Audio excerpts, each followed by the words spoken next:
Hi guys, welcome back to your YouTube channel cooking experiment. ఈరోజు మనం పుచ్చకాయతోటి హల్వా చేయబోతున్నాము. అది ఎట్లా వస్తుందో చూద్దాం. ఫస్ట్ దీని అయితే మీద పీల్ చేసుకుందాం. ఈ తోలంతా తీసేసుకొని తర్వాత కట్ చేసుకుందాం మంచిగా. ఇప్పుడైతే మనం పుచ్చకాయ అయితే పీల్ చేసుకుందాం. ఆ తోలు మొత్తం తీసేసుకుందాం నీట్గా.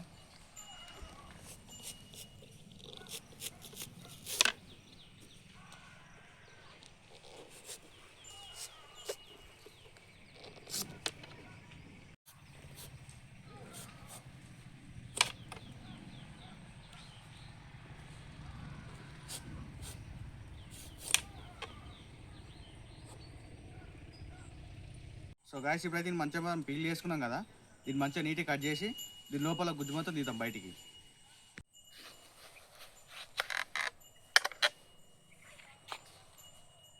ఇప్పుడు ఈ లోపల ఎర్ర ఉంది కదా, దీన్ని మొత్తం మనం తీసేసుకుందాం బయటికి. తీసేసుకొని ఈ సైడ్ దాంతో మనం చేసుకోవచ్చు.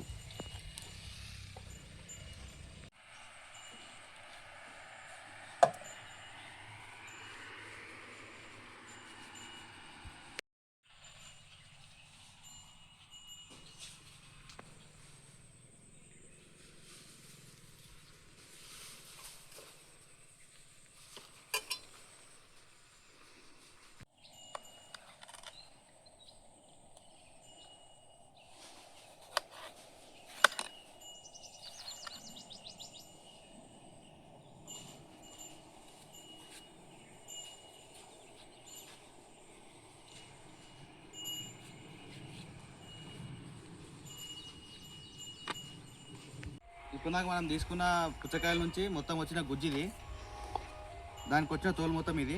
ఇప్పుడు మనం దీంతో పుచ్చకాయ హల్వా చేయబోతున్నాము. దీన్ని మొత్తం ఇప్పుడు మనము సన్న తురుముకుందాం బాగానే. ఇప్పుడైతే మనము దీన్ని సన్నగా తురుముకుందాము. సన్న తురుముకొని తర్వాత దీన్ని నేతిలో వేయించుకొని మంచిగా వేసుకుందాం. ఇంకా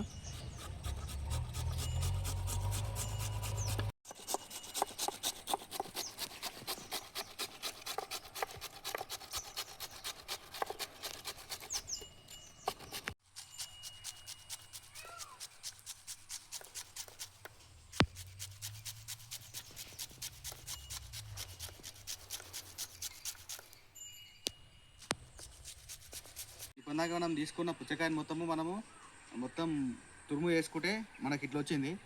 ఇప్పుడు దీన్ని మొత్తం దీంట్లోకి మనం నీళ్ళు లేకుండా వండుకొని సైడ్కి పెట్టుకుందాం. మళ్ళీ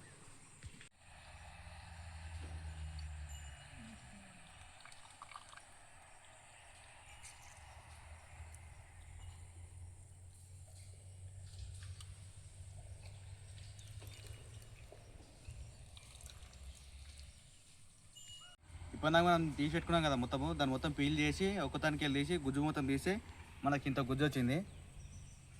ఇప్పుడు లాస్ట్కి దీన్ని చేసినాక ఇది ఎంత అవుతుంది ఏమైతే చూద్దాం అప్పుడు. సో గాయస్, ఇప్పుడు అయితే మనకు అంతా రెడీ అయిపోయింది. ఇదన్నీ మనం పొయ్యి పెట్టుకుందాం బాడీని.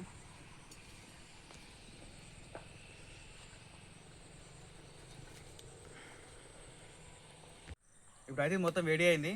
దీంట్లో మనం నెయ్యి వేసుకుందాం.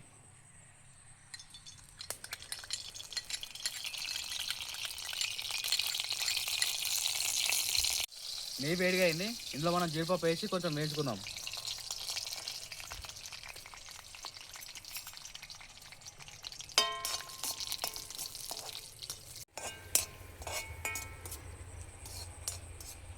ఇవి బాగా వేగిన నెయ్యిలో తీసుకుందాం మనం దీన్ని.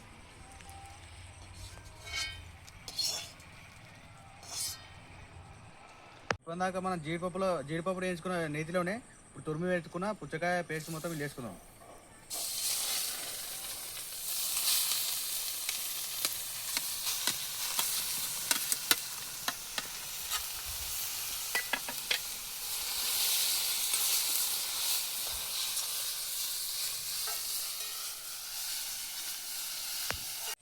ఇది కొంచెం వేగినాక ఇప్పుడు మనం ఇంకొక నెయ్యి వేసుకుందాం.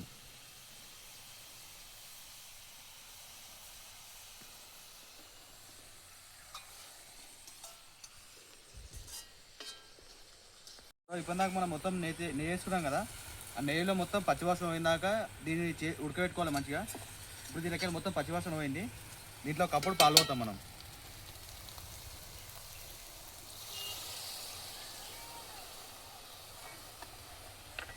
కప్పు పోతాం అనుకున్నాము, కాకపోతే ఎక్కువ అని చెప్పి కొన్ని తక్కువ పోసిన. ఈ పాలనే మంచిగా ఉడుకుతాయి ఇప్పుడు. ఇది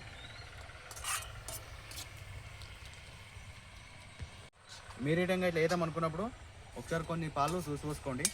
ఎక్కువ అయితే మళ్ళీ పల్సగా అవుతుంది బాగానే.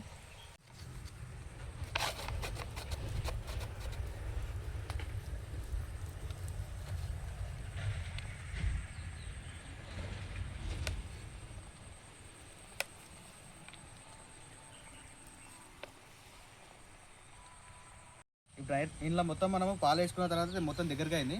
ఇందులో మనం కావాల్సినంత మన తీపికి తగ్గట్టు బెల్లం వేసుకుందాం.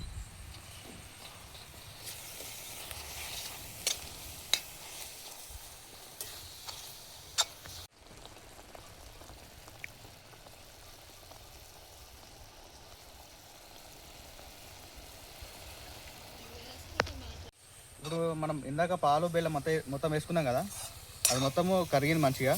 కొద్దిసేపు దాన్ని కలుపుకుందాం. అట్లనే ఉంటే అడుగుదంటే మొత్తం చేదొస్తుంది టేస్ట్ మొత్తము. కొద్దిసేపు అట్లనే కలుపుకుందాం దీన్ని. ఇందాక మనం వేసుకుని అయితే మొత్తం అయిపోయింది, మన హల్వా మొత్తం అయింది.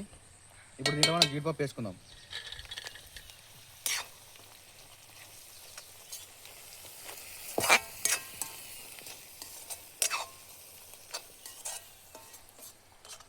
మన హల్వా అయితే మొత్తం రెడీ అయిపోయింది. దీన్ని కిందికి తీసుకొని కొద్దిసేపు చల్లారిన తర్వాత టేస్ట్ చేద్దాం.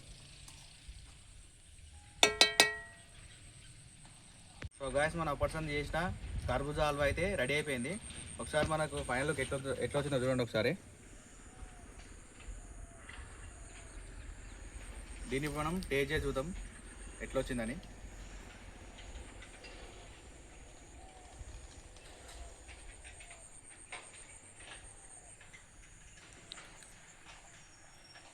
చాలా బాగా వచ్చింది. నేను ఎక్స్పెక్ట్ చేయలేదు అసలు ఇంతోసారి. నేను అనుకున్న దానికి అది ఇంకా మంచిగా వచ్చింది. మనం నెయ్యి వేసుకున్నాం కదా, ఆ నెయ్యి ఫ్లేవర్ మాత్రం మంచిగా వస్తుంది మనకి. ఇలా చాలా బాగా వచ్చింది. ఇటువంటి కొత్త కొత్త వంటకాలు కావాలంటే ఖచ్చితంగా మన ఛానల్ని లైక్ చేయండి, షేర్ చేయండి, సబ్స్క్రైబ్ చేసుకోండి. మీకు ఇట్లా తెలిసిన కొత్త వంటకాలు ఏమైనా ఉంటే మన ఛానల్లో కింద కామెంట్ చేయండి. డెఫినెట్ ట్రై చేద్దాం. మరో కొత్త వీడియోతో త్వరలో మళ్ళీ కలుసుకుందాం. Bye bye.